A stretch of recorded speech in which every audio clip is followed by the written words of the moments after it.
Good evening.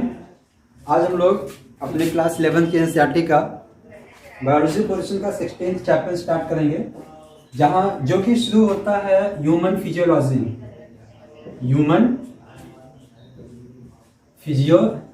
से। Human physiology का first chapter हम लोग शुरू करते हैं digestion and the absorption. Digestion and absorption ये चैप्टर जो है पढ़ना बड़ा इंपॉर्टेंट हो जाता है। क्यों? क्योंकि हमें पता होना चाहिए कि वास्तव में जो कुछ हम लोग खा पी रहे हैं वो आखिर जा कहाँ रहा है, और जा रहा तो कैसे जा रहा है, किस स्टेप से जा रहा है, कहाँ कहाँ पहुँच रहा है, उसी सारी चीज़ों को हम लोग सीखने वाले हैं इस चैप्टर में। That is called the digestion and the absorption. हम लोग कहते हैं ना कि हम लोग खाएंगे तो हमको एनर्जी मिलेगी, और खा लिए रोटी बड़ी सी, और एनर्जी हमको वहाँ से कैसे मिली, वो सारी, अब वो टूटा कैसे, सारी चीज़ें इसी हम लोग पढ़ने वाले हैं। तो विदाउट वेस्टिंग द टाइम हम लोग स्टार्ट करते हैं अपना डाइजेशन एंड एब्जॉर्प्शन। और इसको पढ़ने से पहले हम लोगों को ये पता होना चाहिए वास्तव में न्यूट्रिशन क्या होता है। तो शुरुआत करते हैं न्यूट्रिशन की। हिंदी में कहते हैं पोषण। पोषण सिंपल से जानना है। कोई भी चीज़ हम लोग उठा रहे हैं, कुछ भी खा रहे हैं, और उसको हमने लिया, और लेने के बाद उसको भेज दिया हमने कहाँ पे, अपने ईच एंड एवरी सेल्स।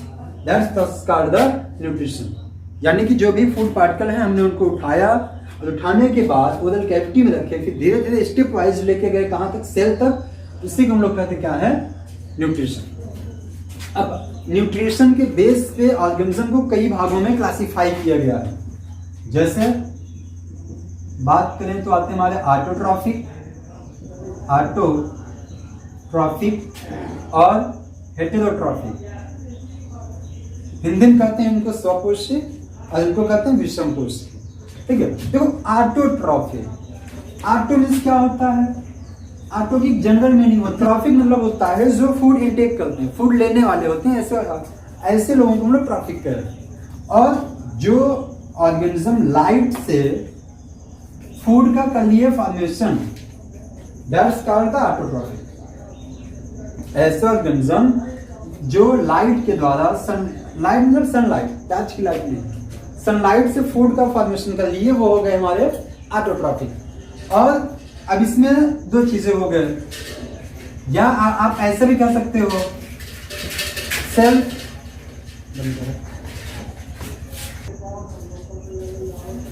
तो अभी हम लोग जो यहाँ पे देखे थे, ऑटो यानी कि सेल्फ, यानी कि लाइट से अपना खुद भोजन बना लिए। और फिर क्या हुआ, एक कंडीशन तो ये बना, दूसरी कंडीशन ये कि कुछ केमिकल होता है, कुछ केमिकल के द्वारा अपने फूड का फॉर्मेशन कर लेते हैं। The organism they synthesize their own food by the chemical, that's called the chemoautotrophic. और the organism that synthesize their own food with the help of sunlight, that's called the photoautotrophic. Photoautotrophic सीधा मतलब, photo मतलब सीधा light, अभी हम लोग बात किए ना, फोटो में। अब इसके जो एग्जाम्पल होते हैं, बड़ा अच्छा लोग एग्जाम्पल देते हैं। प्लांट, गलत बात, ग्रीन प्लांट है, कोई सूखा पेड़ है, वो भी तो है एक तरीके की प्लांट ही, लेकिन क्या वो फोटोसिंथेसिस करेगा? नहीं करेगा। अब बात करें अगर हम लोग क्यों ऑटोट्रॉफिक है, केमिकल के द्वारा बनाते हैं, जिसमें आयरन और सल्फर बैक्टीरिया आते हैं, आयरन बैक्टीरिया और सल्फर बैक्टीरिया। ऑटोट्रॉफिक यही इतना ही जानना है अभी तक। बात करें अगर हम लोग हेटेरोट्रॉफिक, हेटेरो हिंदी में कहते हैं विषमपोषी। ये वे ऑर्गेनिज्म होते हैं जो कि अपना फूड किसी अदर ऑर्गेनिज्म से बनाते हैं। ऐसे ऑर्गेनिज्म को हम लोग नाम देते हैं हेटेरोट्रॉफिक। तीन तरीके के होते हैं, जैसे सेप्लोफाइट, और होते हैं होलोजोई, और फिर होते हैं पैरासाइट। सेप्लोफाइट, होलोजोइक और पैरासाइट। सेप्लोफाइट क्या होते हैं? डेड डिकेइंग ऑर्गेनिज्म से अपने फूड का फॉर्मेशन करेंगे, ऐसों को हम लोग कहते हैं सेप्लोफाइट। इसके एग्जांपल होते हैं आपके मोस्टली ऑफ द फंजाई, जो मैक्सिमम फंजाई होते हैं, जैसे एगेरिकस आपके हो गए, जितने भी फंजाई मैक्सिमम होते हैं सब आ जाएंगे आपके सेप्लोफाइट में। बात करें पैरासाइट की, पैरामिस होता है सीधे सीधे जानो पर माने दूसरा, परजीवी हिंदी कहते हैं, पर माने दूसरा, जीवी माने जीव। ऐसे जीव जो कि किसी दूसरे जीव से अपना भोजन बनाएंगे, दैट्स कॉल्ड द परजीवी। इसके दो एग्जांपल होते हैं, एक एक्टोपैरासाइट और एक इंडोपैरासाइट। इंडोपैरासाइट मतलब क्या होता है, बॉडी के अंदर से अपने भोजन को लेते हैं ये, इनको हम लोग कहते हैं इंडोपैरासाइट। और बॉडी के आउटर सरफेस से जो लेते हैं उनको हम लोग कहते हैं एक्टोपैरासाइट। एक्टोपैरासाइट का एग्जांपल लीच, इसका जूलॉजिकल नेम हिरुडिनेरिया।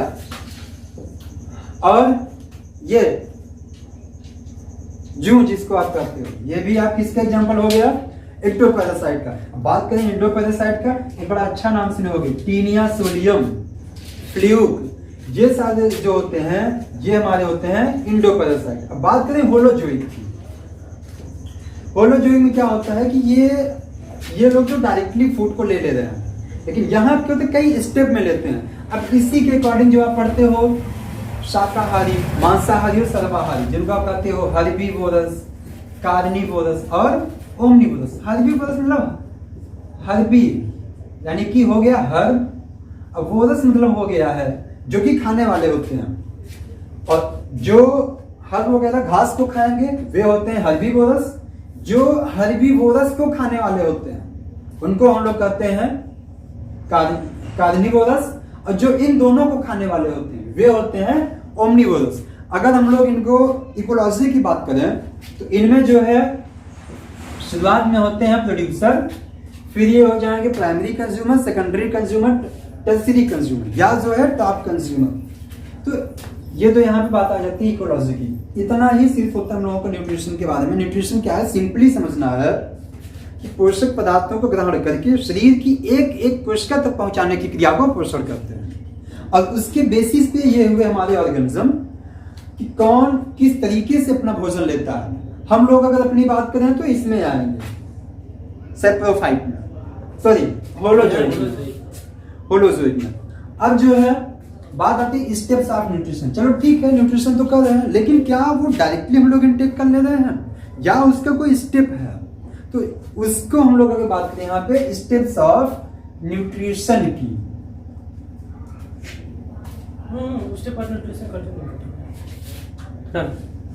देखो अब हम लोग इतना न्यूट्रिशन जानने के बाद और फिर उसके जो ऑर्गेनिज्म है उसको जानने के बाद बात करते हैं स्टेप्स ऑफ न्यूट्रिशन की। अगर न्यूट्रिशन के स्टेप की हम लोग बात करने जाए तो 5 स्टेप इसके होते हैं। जैसे इसमें फर्स्ट आपका होता है इंगेशन या इंजेक्शन आप कहते हो, दूसरा होता है डाइजेशन, और तीसरा होता है आपका एब्जॉर्प्शन, और जो फोर्थ होता है एसिमिलेशन, और जो फिफ्थ एंड लास्ट वन होता है दैट इज कॉल्ड द इगेशन। ये 5 हिंदी में इसको हम लोग कहते हैं भोजन का अंतर्ग्रहण, पाचन, अवशोषण, स्वांगीकरण और बहिक्षेपण। बात करें अगर हम लोग इंगेशन की, सिंपल से एक फंडा जानते हैं कि पूरा कोई रटना नहीं है। जैसे हम लोग कहीं भी गए हैं, कोई चीज खा रहे हैं, मान लो गोलगप्पा खा रहे हैं, उठाए, इसको उठा के हमने मुंह में रख लिया, ये हमारा है ओरल कैविटी। आगे हम लोग सीखेंगे माउथ, जो हम लोग कहते हैं कि हमारा माउथ है, वास्तव माउथ नहीं होता, उसमें 2 चीजें होती हैं, एक वेस्टिब्यूल होता है और एक आपका ओरल कैविटी होता है। इन दोनों को आगे हम लोग डिटेल एक्सप्लेन करेंगे। फिलहाल अभी इतना जानो, वो गोलगप्पा जो था हमने उठाया, उठा के अपने ओरल कैविटी में रख लिया, दैट्स कॉल्ड द इंजेक्शन। यानी कि सीधे लैंग्वेज में अगर हम लोग बात करें intake of food that's called the injection. अच्छा, अब उसको लेके तो हम लोग बैठे नहीं रहेंगे, इसे खड़े नहीं रहेंगे। अब क्या करेंगे, उसको चीविंग करेंगे, बाइटिंग करने के बाद चीविंग करेंगे। वहां से हमारा क्या होता है डाइजेशन। अगर डाइजेशन की हम लोग बात करें तो इसमें पहला पॉइंट क्या आता है कि it is a physiochemical process. और डाइजेशन में अगला क्या पॉइंट होता है, breaking of complex food material into simple and absorbable form. ध्यान रहे, absorbable underlined word, breaking of complex food material into simple and absorbable form, that's called the digestion। अब बात आती है एब्जॉर्प्शन की। अब जैसे मान लीजिए कि ये हमारा 1 मिनट के लिए समझ लें कि हमारा डाइजेस्टिव सिस्टम है, और ये हुआ माउथ, इजोफेगस, स्टमक। अब हुआ क्या कि हमारे जो डाइजेशन की शुरुआत होती है ये ओरल कैविटी से हो जाती है। ओरल कैविटी से शुरुआत हुई, अब होने के बाद इजोफेगस आया स्टमक में, स्टमक से गया स्मॉल इंटेस्टाइन में। अब स्मॉल इंटेस्टाइन में हम लोग जब जाते हैं तो इसका जो इनर लाइनिंग होती है सबसे, जिसको हम लोग म्यूकोसा करते हैं, वहां पे एक फिंगर लाइक प्रोजेक्शन होता है, finger like projection, that's called the villi. अब इस विलाई के थ्रू जो भी हमारे डाइजेस्टेड फूड मटेरियल, ध्यान रहे डाइजेस्टेड यानी कि अब जो ब्रेक हो चुके हैं, जिनका ब्रेक डाउन हो चुका है, वो काइल हो चुके हैं, हाइड्रोडियनम से जब निकलता है तो उसको हम लोग काइल कहेंगे। इसके पहले यहाँ से जब है वो तो काइल, स्टमक से निकला काइल। अब वो जो यहाँ पे पहुंचा, पहुंचने के बाद ये जाएगा हमारे ब्लड में। ब्लड में पहुंचने का जो प्रोसेस है वो क्या है? एब्जॉर्प्शन। सीधा समझो कि यहाँ से स्टमक से निकला, पहुंचे स्मॉल इंटेस्टाइन में, उसकी इनर वॉल में फिंगर लाइक प्रोजेक्शन है, उसके द्वारा जो आवश्यक चीजें सोख ली जाएंगी और भेजी कहाँ पे जाएंगी? ब्लड में। इस प्रोसेस को हम लोग क्या कर रहे हैं? एब्जॉर्प्शन। अब इस ब्लड से वो जो हमारे फूड सब्सटेंस थे, फूड मटेरियल थे, वे कहाँ पे भेज दिए गए हैं? सेल के अंदर। ब्लड से कहाँ पे भेज दिए गए? सेल के अंदर। ये क्या प्रोसेस है? एसिमिलेशन। अब एसिमिलेशन के बाद क्या होगा कि जैसे मान लो कि यहाँ सेल के अंदर पहुंच गए हैं, अब पहुंचने के बाद इनका ऑक्सीडेशन हो गया। फिलहाल यहीं आपकी रिस्पायरेशन की शुरुआत यहीं से हो जाती है। जब जो आवश्यक था वो यहाँ पे पहुंचा, अब यहाँ से कुछ अनडाइजेस्टेड वगैरह भी निकलेंगे, यानी कि ऐसी चीजें अनयूजेबल फॉर बॉडी, जो कि बॉडी के लिए जिनका यूज नहीं है, और ये सेल से निकलेंगे। इस प्रोसेस को हम लोग नाम देंगे इंगेशन। तो इस तरीके से पूरा 5 स्टेप कंप्लीट होता है हमारे न्यूट्रिशन का। इंगेशन में क्या होता है? फूड को इंटेक करते हैं। डाइजेशन में क्या होता है? कॉम्प्लेक्स फूड मटेरियल का सिंपल और एब्जॉर्बेबल फॉर्म में टूटना होता है, ब्रेकिंग होता है। एब्जॉर्प्शन में क्या होता है? विलाई के द्वारा सोख लिए जाते हैं, एब्जॉर्ब कर लिए जाते हैं। कहाँ भेजने के लिए? ब्लड में। That's called absorption. और इस ब्लड से जो आवश्यक चीजें हैं, जैसे आपका लिपिड हो गया, या लिपिड के द्वारा फिलहाल लैक्टियल वगैरह की आवश्यकता होगी, डिटेल हम लोग पढ़ेंगे जब एक्सप्लेन करेंगे तो वहां पे सीखेंगे। ग्लूकोज है, इन सारी चीजों को भेज दिया गया कहाँ पे? सेल में। ये हमारा क्या हो गया? एसिमिलेशन। और सेल से बाहर जो वेस्ट मटेरियल है उनको निकालने का हमारा इंगेशन। तो इतना कंप्लीट होता है हमारा स्टेप्स ऑफ न्यूट्रिशन में। अब हम लोग यहाँ से थोड़ा एक चीज हम लोग यहाँ पे न्यूट्रिशन में सीखे थे कि जो फूड है उनको हम लोग उठा के लेके चले हैं पूरे सेल तक। ठीक, एक बात समझ में नहीं आती कि वास्तव में फूड है क्या आखिर? इसी को हम लोग भोजन कहते हैं। भोजन क्या होता है? एक लाइन में अगर हम लोग फूड को डिफाइन करने की कोशिश करें तो ये होता है, foods are the chemical substance which provide us energy and strongness to our body, that's called the food. यानी कि वे रासायनिक पदार्थ होते हैं जो कि हमारे शरीर को ऊर्जा प्रदान करेंगे और स्ट्रांगनेस प्रदान करेंगे, और सेल्स की जो रिपेयरिंग वगैरह है ये सब करेंगे। उसी को हम लोग कहते हैं फूड। अगर हम लोग जितना भी खाना खाते हैं, चाहे पानी पिए, पानी भी फूड ही है। जो कुछ भी हम लोग खा रहे हैं वो हमारे आते हैं फूड के अकॉर्डिंग। सिर्फ 2 चीजें यहाँ आती हैं, एक हमारा होता है ऑर्गेनिक फूड और एक होते हैं इनऑर्गेनिक फूड। ऑर्गेनिक फूड की बात करें जिसमें आपका ग्लूकोज आता है, या सीधे बात में carbohydrate, protein, lipid, fatty acid, glycerol, amino acids, ये सब क्या हो जाते हैं? ऑर्गेनिक। इनऑर्गेनिक की बात करें जिसमें आपके आते हैं विटामिन, मिनरल्स और वाटर। ये 3 चीजें आते हैं हमारे इनऑर्गेनिक फूड में। यही हमारा पूरा होता है फूड। अब इसके बाद हम लोग बात करने वाले किसकी? ह्यूमन डाइजेस्टिव सिस्टम की। ठीक,